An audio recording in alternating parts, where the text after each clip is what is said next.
Hi, and welcome back to our podcast series on navigating the future of technology and work. We are joined by our esteemed panel today, TCS CTO Dr. Harrick Vin and Constellation CEO and Principal Analyst Wang. And when we talk about Gen AI experiments into enterprise scale ROIs, much of what you spoke about really comes to play, saying this is not just about technology, but also about the change management and the Yeah, because everything has to go hand in hand. Also, traditionally, I think what has also happened is that over the last, I would say, several decades, we have sort of taken the industrialization mindset to work. And we have sort of divided organizations in lots of little layers and silos, with sort of every silo with a very sort of a specialist kind of workers. And when you do that, you do achieve scale, you do achieve sort of efficiencies.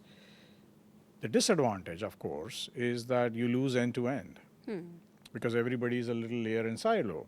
So now when you imbibe and infuse a lot of AI into this, to truly realize the potential, going back to our, either whether you look at value chain or end-to-end customer journeys, you have to cut across silos, right? Which would also mean probably organizations to start thinking differently, almost like instead of process or project-centric to much more product-centric or customer journey-centric designs that then have to infuse AI at every point to then actually continuously sort of improve that, right? So I think several of these shifts are likely to happen, and this is we're starting to see that. Wonderful.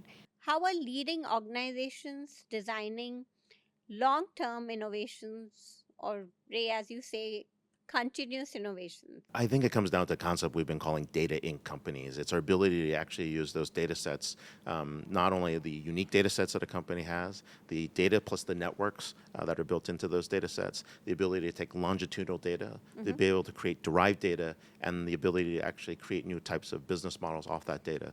Those 5 things are going to drive that future for almost every organization as we become these data in companies. Every organization is going to build data collectives, and those data collectives are going to give us a weather signal, for example. We're going to get a supply chain demand sensing signal. We're going to get a signal on customer pricing and pricing models, right? That instrumentation is really where the activity is going to become, and that's how we get to these autonomous enterprises over time. So on the leadership side, I think every organization right now is trying to up-level their boards with people with technology expertise and business understanding. Those two have to come together. Organizations will have to think about designing for change almost, rather than designing for functionality. And in fact, even the technology will have to be designed for change. Yes. People will need to start thinking a lot more about the why and the what, and leave the how to the machine. Which goes back to the original point about actually really asking the question, how do you actually blend different types of intelligence to achieve an outcome? It's not about using one particular flavor of AI for everything, right? Yeah. So it's not really, it shouldn't be a hammer looking for nails, it should be the other way around. There's also a design aspect, and the point being is, what is the role of humanity in that future? I would say almost every organization, every public official should be thinking about is what freedoms do you want and what does humanity look like? Yep, would agree. Yes, very interesting. Dr. Harrick, I think you also spoke about, the convergence coming in terms of what form of AI, whether it's physical, digital, or, human-centric AI coming in. So how do you really view this converging? I would actually maybe generalize the question a little bit. Is a combination of technology, whether it is sensing, communication, computing, data, or even experiential. Yeah. All of those things have to come together to really transform. And the physical and digital AI is exactly the same. In effect, these are intelligent quote machines that will actually work shoulder to shoulder with people. So I think convergence is of not just those two, but many of these technologies is at the heart of actually redefining the work economics, if you will, and thereby redefining work across all the different domains. So to me, this notion of perpetually adaptive is all about really sort of how do you, as these machines improve, like what Ray was talking about, how do you continuously rethink how you do your work, right? So you have to continuously ask the question, how do you reimagine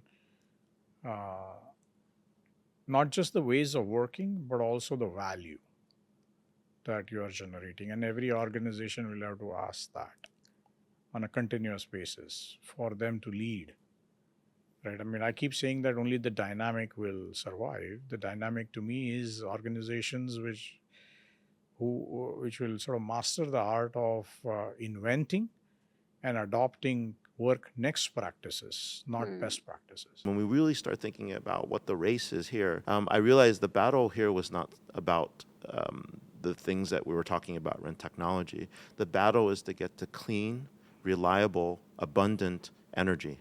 If we cannot solve the energy equation, none of this will happen. And so the humanity's goal at this moment should be trying to find the lowest cost, most renewable, clean set of energies that are available to power these innovations, or we will actually come to a dead stop.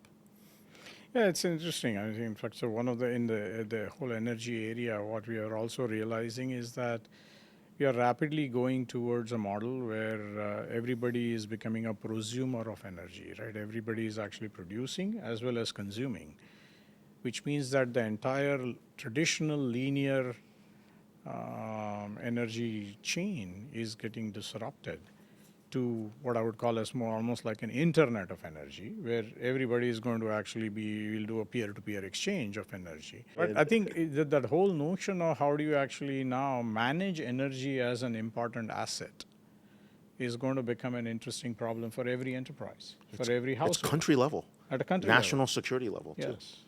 Exactly right. In fact, the other interesting thing that we are starting to observe is that if you think about all of these intelligent, whether you call them agents or robots,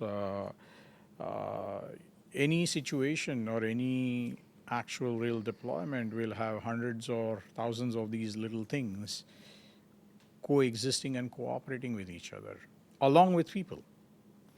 So how do you even orchestrate almost like an ecosystem of intelligent agents and robots along with people to achieve outcomes?